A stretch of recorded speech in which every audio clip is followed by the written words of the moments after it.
Hello. Okay, after a few more requests for a different version of an older song, I've decided to give you a lesson on Good Old Fashioned Loverboy from 1977's Top of the Pops appearance.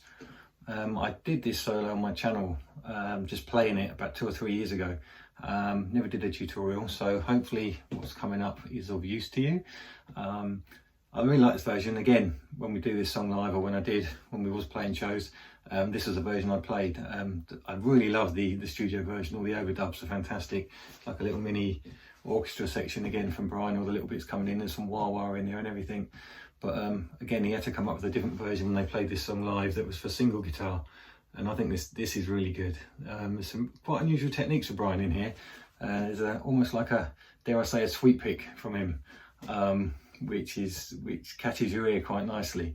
It's quite a tricky little version, this, because it's played, it's quite a good tempo to it, and some nice bending. There's some tone and tone and a half bends in here, pre-bends as well, some slides, so there's some good technique, some good vibrato as always. So yeah, hopefully this will be of use to you. Thank you.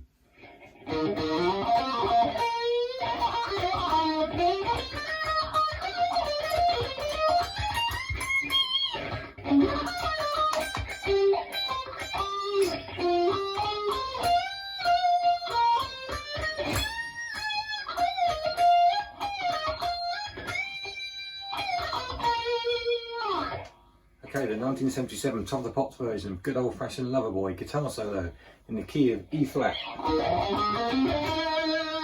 Okay, solo starts on the A string, 6th fret, on the E flat, and then we're sliding up. So we're going 6, picking it again to the 8th, and end up on the 10th. So I'm using these fingers, 1st finger, 3rd, slide into 10th.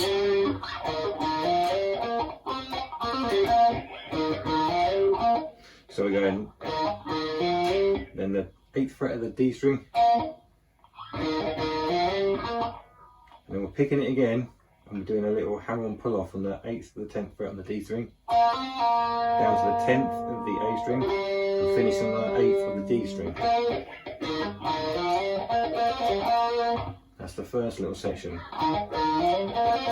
And then we're bending up the 11th fret of the B string. It should really be, we're bending up a full tone to a C, but he actually slightly bends it sharp as he's climbing it. He kind of bends past it, and then we're doing this little, so we're bending, after we bent that high 11th fret on the B string, we're coming down to the 8th fret, and we're going from the 11th to the 8th, 11th to the 8th twice, with a little bend. And then we're going down to the 10th fret of the G string, release to the 10th, 8th fret of the G string. So that whole first section.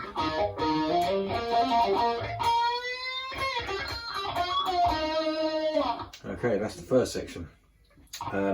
Kind of tricky in places, solo, so it's good to work it out in sort of little sections and join them together. So I call that section 1. The second section, so we're sliding up from the 15th fret to the 17th fret on the D string, and then we're doing the 15th, 17th on the G string, 15th on the B string, and then the 16th on the B string. So we're sliding. So his last 3 notes are all the 16th fret of the B string. And then he does this really quick pre-bend and release twice. So what he's doing is this.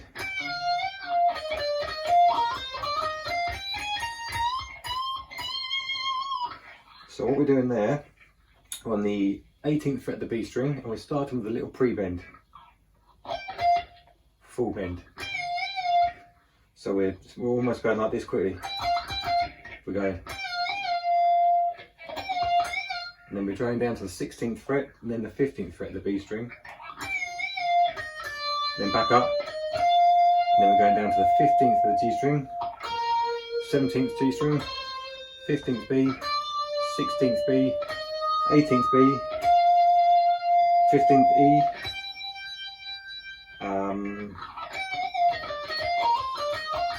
16th E string, and then we're doing a bending and vibrato on the 18th fret of the high E string.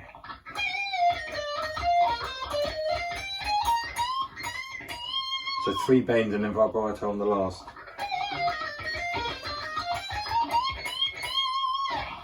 And then we've got this little section. It's probably the trickiest bit of the whole solo, and it's almost like a sweep pick, which Brian rarely does. It's, you know, with a sixpence, it's not the easiest thing anyway.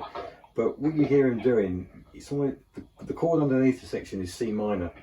So I think what he's doing here, he's starting on the 15th fret of the A string, which is a C, and he's kind of doing almost a raked arpeggio of a C power chord. So C on the A string, 15th fret, sorry, beg your pardon, 17th fret of the D string, 17th fret of the G string, to get up to this note which he hits cleanly, which is the 15th fret of the B string. So he's kind of going, so we go, so this bit's kind of muffled. These first 3, the rake is almost like, he's sort of dragging it.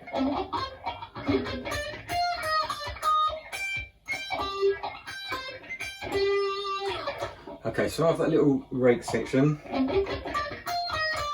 we go into the 16th fret of the B string, we jump into the 15th fret of the high E string, and then playing it again, and then we're jumping down to the 17th fret of the D string, and then we're going back up to the 15th fret of the high E string, and then we're doing the 17th fret of the G string this time, and then going back up to the high 15th fret of the E string again, and then back down to the 17th fret of the D string.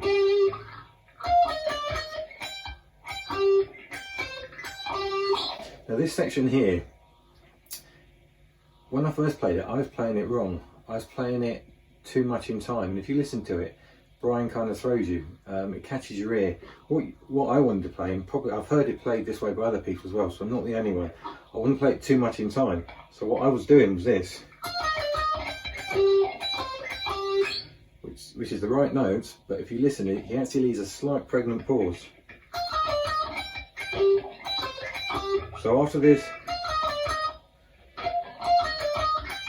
and you leave an extra little beat in here before you drop down to the, and that bit's played the same, rather than, so we're still going. Okay, that's that bit out of the way, and then we have the sort of final section. So we'll start here. So on the 15th fret of the D string, and we're going to the 17th and into the 18th of the D string, and then we're going up to the 17th fret of the G string, and then we're bending a full tone on the 18th fret of the B string and releasing.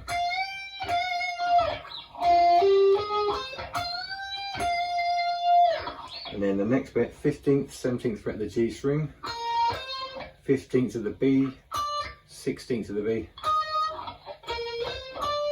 And then what we're doing here, we're kind of doing a raked bend, where you sort of use the sixpence to drag across the strings before we get that. So we're bending the 16th fret upper pitch, upper tone, and then we're releasing it with vibrato.